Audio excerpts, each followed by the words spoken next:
Siin oli oktoober 84, üks tavaline õhtu nagu neid oli veelgi. Külalised tulid ja koos nendega sina, justkui oleks saatus teadnud teed minu koju juba. Me vaatasime korraks, ei olnud sõnu vaja, oli tunne nagu oleks tuttav ammuse maja, nagu oleksime kusagil enne juba kohtunud ja teineteise juurde lihtsalt tagasi jõudnud. Aitäh, Maris, et jäid mu kõrvale, kui tuuled puhusid vastu igale purjele.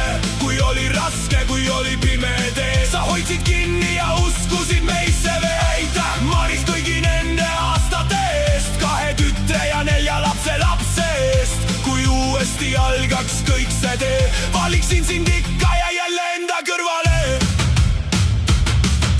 Kõik olid meie vastu, nii see kord juba läks, aga meie südamed ütlesid hoopis teistmoodi. Jah, lahkusime kodudest teadmata kuhu või miks. 2 esimest ööd Balti jaamas olid meie omad siiski. Siis sündis tütar ja tuli sõjaväeaeg. See oli sulle raske, rohkem kui mulle näis. Mina olin kaugel, sina lapsega jäid, päevi lugesid vaikselt, kuni tagasi tulin taas.